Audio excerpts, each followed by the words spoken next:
পৃথিবীতে আমরা কেউ থাকতে আসি নাই, কেউ থাকতে পারবো না, চাইলেও কেউ থাকতে পারবো না। থাকা যাবে?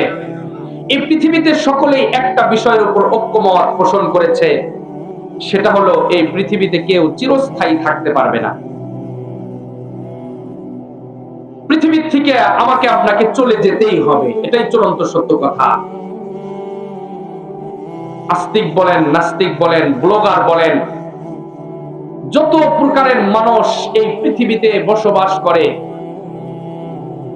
সকলেই একটা বিষয়ের উপর ঐক্যমত পোষণ করেছে যে এই পৃথিবীতে কেউ থাকতে পারবে না। আল্লাহর ব্যাপারে মতনৈক্য থাকতে পারে, রাসূলের ব্যাপারে মতনৈক্য থাকতে পারে, পৃথিবীর অনেক কিছুর উপর মতনৈক্য থাকতে পারে, একটা বিষয়ে এসে সকলে ঐক্যমত পোষণ করেছে যে মৃত্যু কাউকেই ছাড়বে না। কিন্তু এই মৃত্যু নিয়ে আমরা অনেকে ভয়ে থাকি, আতঙ্কে থাকি। না, রাসূল বলেন মৃত্যুটা মুমিনের জন্য একটা উপঢৌকন। সুবহানাল্লাহ বললেন না যে মৃত্যুটা মুসলমানদের জন্য একটা উপঢৌকন, একটা পুরস্কার।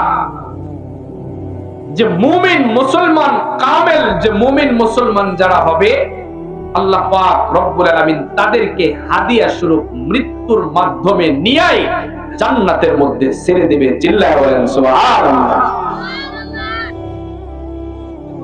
তাদের কোনো চিন্তা পেরেশানি, তাদের কোন ধরনের আফসোস, কোন ধরনের পেরেশানি থাকবে না। তারা বেহিসাব আল্লাহ জানটা বের করে তাদেরকে জান্নাতের মধ্যে প্রবেশ করায় দেবেন। সুবহানাল্লাহ বলেন, জোরে সুবহানাল্লাহ বলেন। মানুষের কাছে আজরাইল আলাইহিস সালাতু ওয়াস সালাম আসবেন। আয়েশা বলবে, আই রূহ ইরজিই ইলা রাব্বিকি রাদিয়াতাম মারদিয়া ফাদখুলি ফি ইবাদি ওয়াদখুলি জান্নাতি। সুবহানাল্লাহ জোরে বলেন।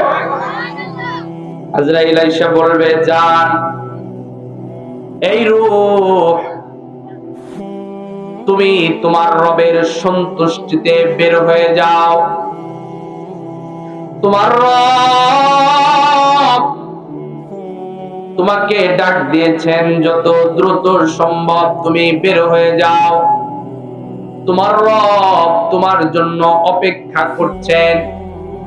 তুমি বের হওয়ার সাথে সাথে রূহ, তোমার রব তোমার জন্য যেই জান্নাতটা প্রস্তুত করে রেখেছেন, এই জান্নাতের মধ্যে তুমি প্রবেশ করবে। সুবহানাল্লাহ। আল্লাহ পাক রব্বুল আলামিন আজরাইল আলাইহিস সালাতু ওয়াস সালামকে ডাক দিয়া বলবেন, আজরাইল,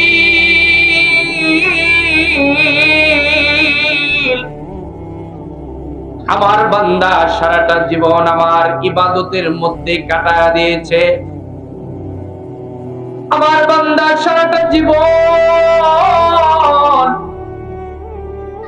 আমার ইবাদতের মধ্যে অতিবাহিত করেছে।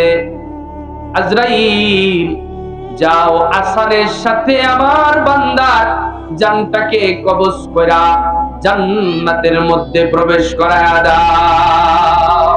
সুবহানাল্লাহ। আল্লাহ পাক আজরাইলকে আদেশ দিয়ে দেবেন, আজরাইল, যা আমার বান্দার জানটাকে বের কইরা জান্নাতের মধ্যে প্রবেশ করায়া দে। আমার বান্দাকে কোনো কষ্ট দিস না, আমার বান্দা যেন কষ্ট না পায়। আর যদি বদকার হয়, বদকার যদি কেউ হয়, আজরাইল, হাদিসে আসছে আজরাইল এমন ভয়ঙ্কর রূপ নিয়ে পৃথিবীতে আসবেন। হাদিসের মধ্যে আল্লাহ রাসূল বলেন, তার একটা ঠোঁট, জবানের একটা ঠোঁট আসমানে আর একটা ঠোঁট জমিনে। এরকম দাঁতগুলো উহুদ পাহাড়ের চাইতেও বিশাল বিশাল দাঁত। চোখগুলো অনেক ভয়ঙ্কর। এমন ভয়ঙ্কর রূপ নিয়ে আজরাইল আসবে। বেনামাজি বেআমলওয়ালা লোকগুলো দেখায় একদম তৃষ্ণায় অস্থির হয়ে পড়বে। রাসূল বলেন, ওই লোকটাকে আজরাইল যখন দেখবে, আজরাইলকে দেখার পরে লোকটাকে যদি একটা নয়, দুইটা নয়, এরকম কয়েকটা সাগরের পানি একত্রেও পান করে দেওয়া হয়, তারপরেও ওই লোকটা পিপাসায় কাতর হয়ে যাবে, পিপাসা তার নিবারণ হবে না। জোরে বলেন নাউযুবিল্লাহ। এরকম বড় মারাত্মক ভয়ঙ্কর রূপ নিয়ে আসবে। কবরটা আমাদের প্রথম একটা ঘাঁটি। এই প্রথম ঘাঁটিতে যারা বিজয়ী হয়ে যাবে, প্রথম ঘাঁটির থেকে যারা ছাড়া পাবে, তাদের জীবনটা, তাদের পরলৌকিক জীবনটা বড় আসান হয়ে যাবে। আর এই কবরের ঘাঁটিতে যারা ধরা পড়ে যাবে, এরা বড় মারাত্মক কষ্টে এদের দিন যাপন করতে হবে। কবরের আযাবটা বড় ভয়ঙ্কর আযাব, কবরের আযাবটা বড় কঠিন আযাব। আসলে আমরা কবর মনে করি মরবো, মরার পরে আমাদেরকে কাফন দাফন কইরা কবরের মধ্যে রাইখা আসবে, আমরা মাটিতে মইজা যাব, পচা যাব, এটাই মনে হয় আমাদের জন্য শেষ। আসলে বিষয়টা এমন নয়, কবরের আযাবটাই বড় কঠিন আযাব। তারপরে হিসাব নিকাশ হয়া আল্লাহ জান্নাত দেবে না জাহান্নাম দেবে সেটা পরের কথা।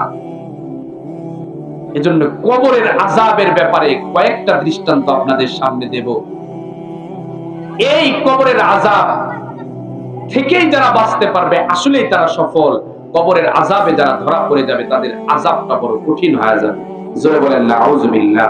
একটু জিকির করেন সবাই, লা ইলাহা ইল্লাল্লাহ।